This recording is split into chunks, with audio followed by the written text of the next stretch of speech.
paz, senhor professores. Quem fala é o professor Pedro Júnior e nós estamos com mais um estudo para professores de jovens. Hoje estudaremos a terceira lição, que tem por título José, resistir à tentação é possível. O texto principal nos diz: ninguém há maior do que eu nesta casa, e nenhuma coisa me vedou, senão a ti, porquanto tu és sua mulher. Como, pois, faria eu este tamanho mal e pecaria contra Deus? Gênesis capítulo 39, versículo 9. O resumo da lição nos diz: quando temos temor a Deus, entendemos que é possível, pelo Espírito Santo, resistir às tentações. Glória a Jesus. Bem, professor, nós temos 3 objetivos. O primeiro objetivo é mostrar as dificuldades de um jovem de Deus. O segundo objetivo é saber que o Egito foi um lugar de tentação para José.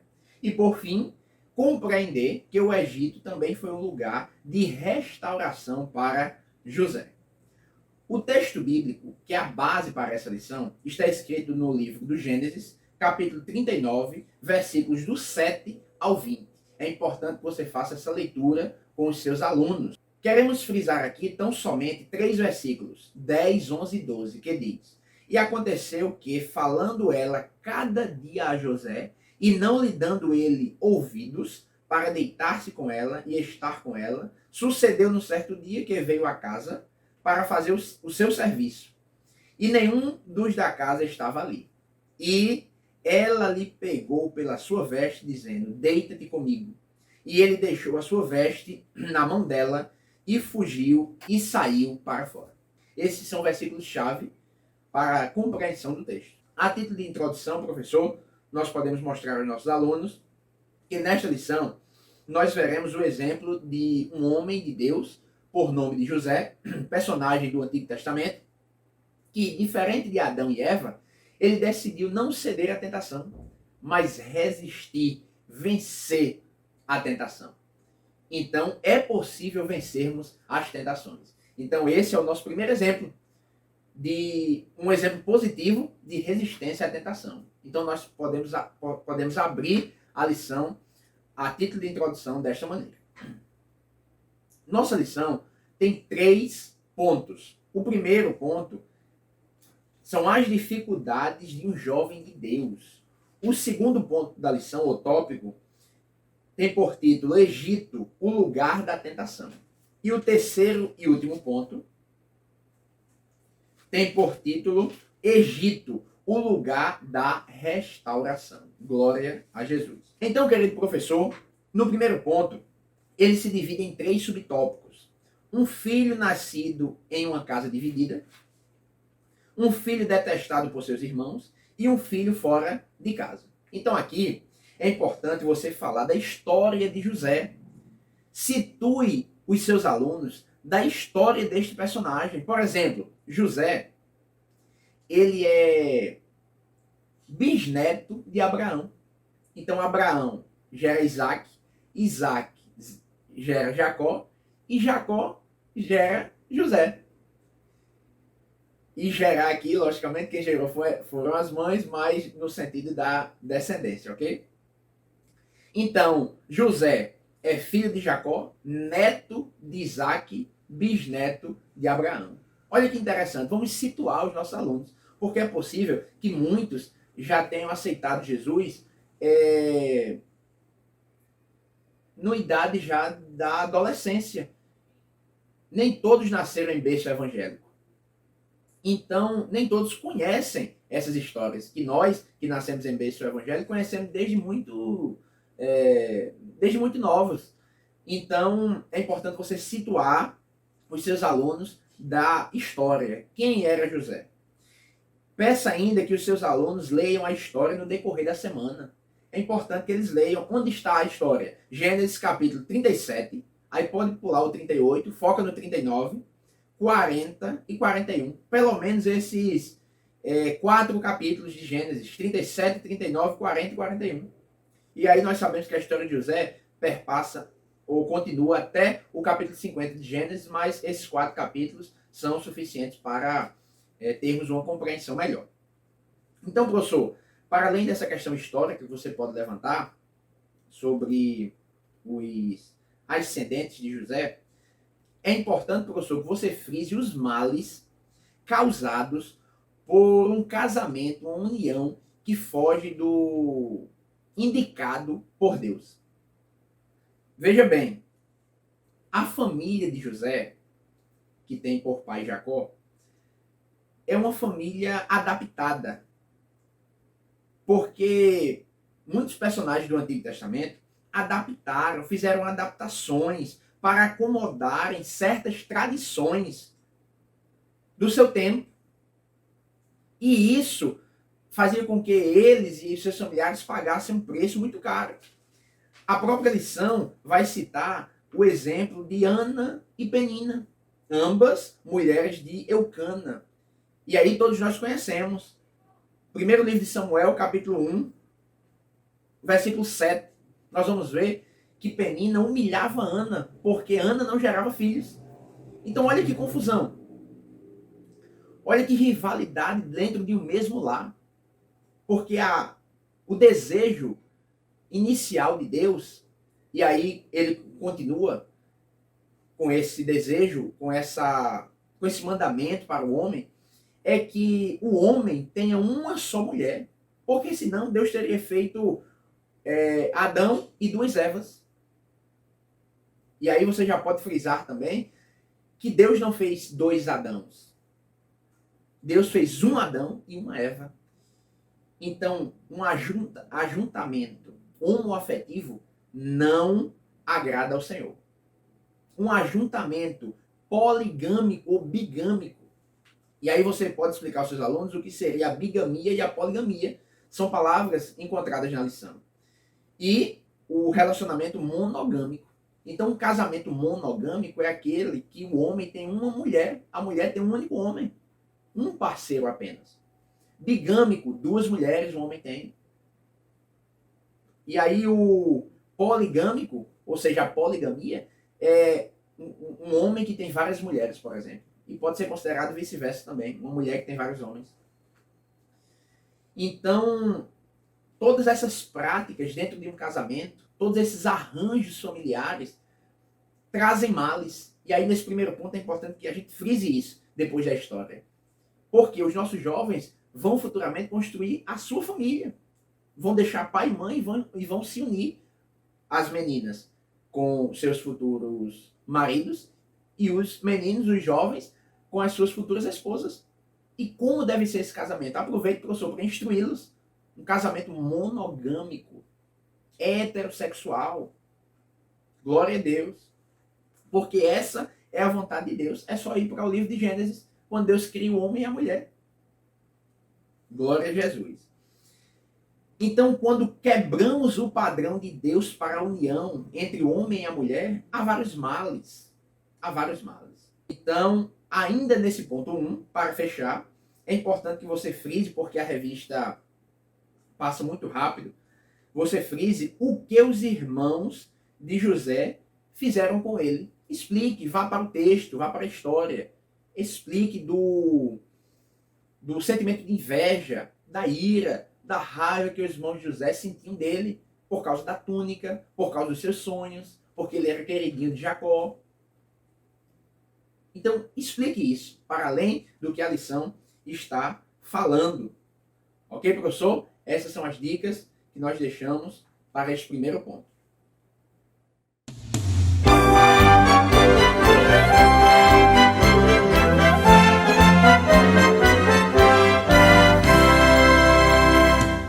No segundo ponto, professor, nós vemos o título Egito, o lugar da tentação. É o título do tópico. Aqui é o ponto mais importante da lição. E aqui você precisa focar muito com seus alunos. Explicar que José sofreu várias tentações. Será que José não foi tentado a roubar Potifar? Será que José não foi tentado a fugir da prisão, tendo em vista que ele tinha o controle dela, depois que Potifar o lançou no cárcere? Várias tentações José sofreu. Mas o foco, o que nós estamos focando aqui nessa lição, é sobre a tentação sexual. E aí, professor, você precisa explicar aos seus alunos que o pecado sexual, o sexo, melhor dizendo, não é proibido por Deus. O que é proibido é como ele deve ser feito. Fora do casamento, não pode. Se configura na fornicação. Um homem casado ou uma mulher casada ter relações sexuais fora desse casamento, adultério. O primeiro exemplo que citei de fornicação é quando uma pessoa não é casada e tem relações sexuais. Ele está fornicando. E quando uma pessoa já é casada e tem relações sexuais com outro parceiro, com outra pessoa, não ser o seu esposo, a sua esposa, ele comete o pecado do adultério. Ambos são veementemente condenados por Jesus. Um excelente subsídio bíblico, professor, para que você apresente aos seus alunos sobre essa tentação sexual na vida de José, é Provérbios número 7, a partir do verso 7. Salomão diz assim: vi entre os simples, descobri entre os jovens um que era carecente de juízo, que ia e vinha pela rua junto à esquina da mulher estranha e seguia o caminho da sua casa. À tarde do dia, no crepúsculo, na escuridão da noite, nas trevas, eis que a mulher lhe sai ao encontro com vestes de prostituta e astuta de coração. É apaixonada e inquieta, cujos pés não param em casa. Ora está nas ruas, ora nas praças, espreitando por todos os cantos. Aproximou-se dele e o beijou, e de cara impudente lhe diz: sacrifícios pacíficos tinha eu de oferecer, paguei hoje os meus votos. Por isso saí ao teu encontro a buscar-te e te achei. Já cobri de coxas a minha cama, olhe bem, de linho fino do Egito de várias cores. Já perfumei o meu leito com mirra, aloés e cinamomo. Vem, embriaguemo-nos com as delícias do amor até pela manhã. Gozemos, amores, porque o meu marido não está em casa. Saiu de viagem para longe, levou consigo um saquetel de dinheiro. Só por volta da lua cheia ele tornará para casa. Seduziu com as suas muitas palavras, com as lisonjas dos seus lábios, o arrastou. E ele, num instante, a segue como o boi que vai ao matadouro, como o cervo que corre para a rede, até que a flecha lhe atravesse o coração, como a ave que se apressa para o laço, sem saber que isto lhe custará a vida. Meu Deus do céu. Você não pode deixar de ler esse texto com seus alunos. Porque ao contrário do que José fez, fugiu. E aí você leve os seus alunos para o texto. Gênesis capítulo 39, versículo 6. Ela tenta. Só que José, e aí é um detalhe importante do texto bíblico, a Bíblia diz, versículo 10, e não lhe dando ele ouvidos, José não dava ouvidos a ela, para deitar-se com ela, que já seria o ápice do pecado, e estar com ela. Olha que interessante esse texto. Se a gente lê rápido, passa desapercebido. Mas foca com seus alunos nesse versículo 10 do capítulo 39 de Gênesis. Por quê? José não cede, não dá ouvido para aquela mulher, nem para se deitar com ela, e nem de estar com ela. Porque estando com ela, já é um passo para o pecado. Então já fica mais fácil deitar-se com ela. Então do pecado, ou com o pecado, nós não temos que brincar, nós não temos que circulá-lo, nós precisamos correr. Foi o que José fez. Ele foge, ele sai, deixando até a sua veste, que foi o que ela utilizou para incriminá-lo. Mas Deus era com José. Então a gente precisa frisar isso. Pecado sexual, seja em qual nível for, seja de qual modo for, nós precisamos fechar as brechas. Glória a Deus. Então, esse segundo ponto é muito importante. Vou deixar aí na descrição do vídeo uma citação do teólogo Wiersbe. O comentarista da lição traz também a citação do seu livro de apoio. Então você vai poder ler e debater um pouco mais com seus alunos sobre esse ato de José em fugir dessa tentação. Ok? Ele resistiu à tentação da esposa de Potifar. Mesmo ele, sendo jovem, tendo desejos, ele sujeitava os seus desejos a Deus. E isso manteve José fiel.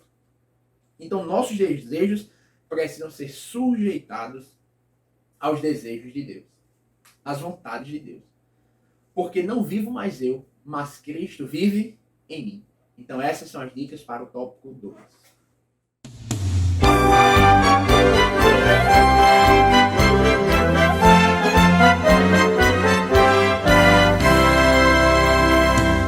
Agora vamos para o terceiro tópico da lição. Egito, o lugar da restauração. Esse tópico tem 3 subtópicos, que é o preço da fidelidade, a recompensa da fidelidade e fuja da aparência do mal.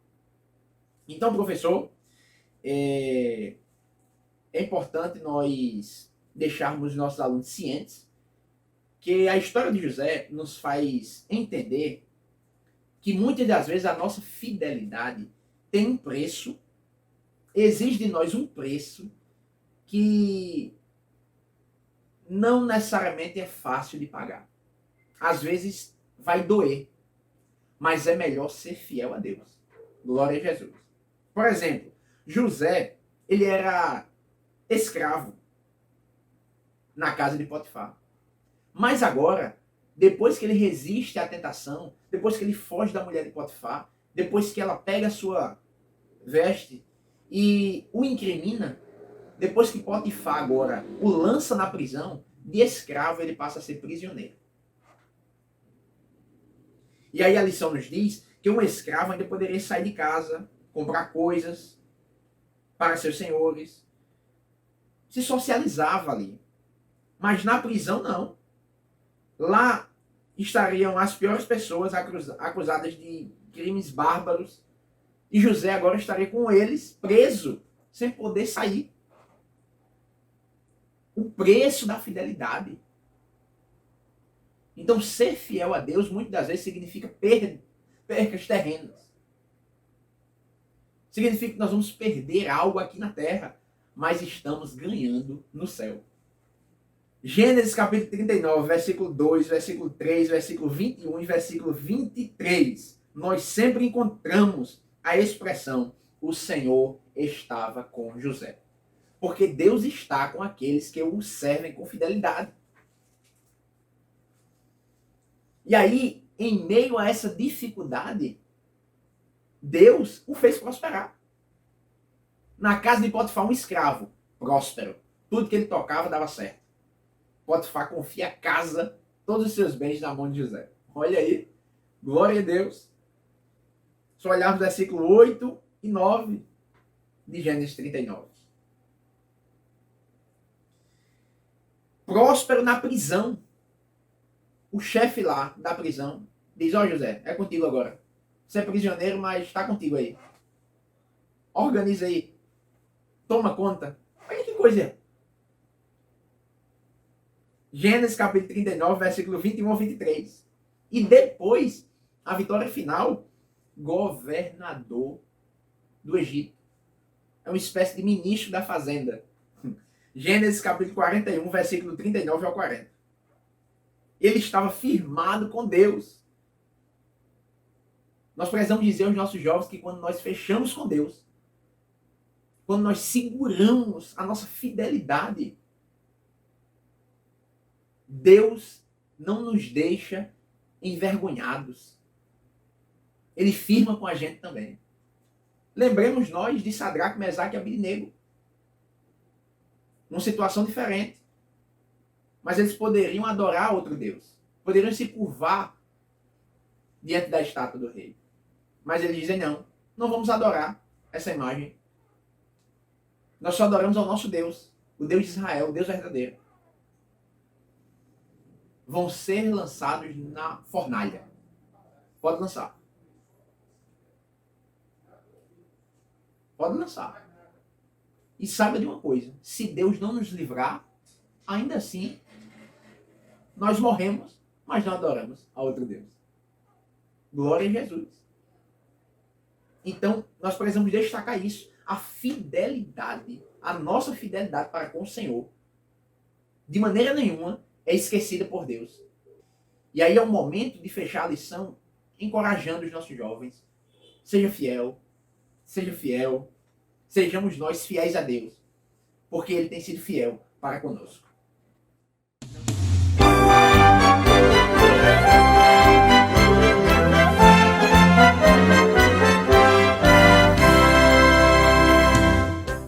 Não esqueça, professor, de promover o momento EBD na sua congregação. Fale com o seu pastor, peça 5 minutinhos no culto de domingo, no culto de terça-feira, para você divulgar.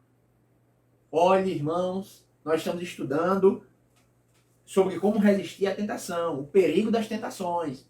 Então, convido os jovens, faça o convite no culto de domingo, para que ninguém diga que não estava sabendo.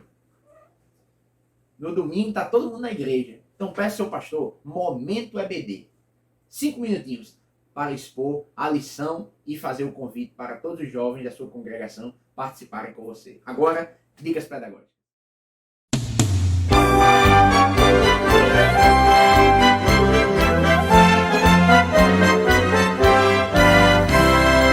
Olá, professores! Estamos com mais um momento de dicas pedagógicas para que você enriqueça cada vez mais as suas aulas.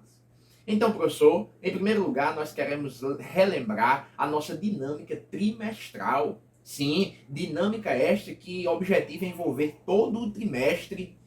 E nesta feita nós estamos com a confecção do manual do jovem para resistir à tentação. É um livreto, olha o meu aqui. Nós esperamos que você tenha feito o seu, tenha motivado seus alunos a fazerem os deles também. Tudo para a glória de Deus. E aí, professor, para além de uma dinâmica que envolve o trimestre, ela tem o objetivo também de avaliar os nossos alunos. Há pelo menos 3 tipos de avaliação. Tem a avaliação diagnóstica, que é aquela feita no início do processo formativo, com o intuito de conhecer, saber, diagnosticar a compreensão dos nossos alunos sobre aquele tema que nós estamos estudando. Geralmente ela é feita no início. Depois da avaliação diagnóstica, tem a avaliação formativa, que é aquela avaliação que objetiva ver paulatinamente, dioturnamente, sequencialmente, a evolução dos nossos alunos em relação aos conteúdos estudados na lição. E é justamente esse tipo de avaliação, a avaliação formativa, que esta dinâmica trimestral objetiva realizar. É uma avaliação formativa, ou seja, você precisa a cada domingo acompanhar a confecção do livreto, a confecção desse manual do seu aluno.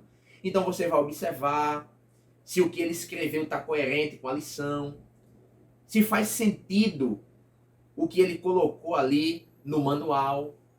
Porque se estiver totalmente fora, você pode dar umas dicas, você pode alertá-lo, você pode instruí-lo a organizar melhor as ideias.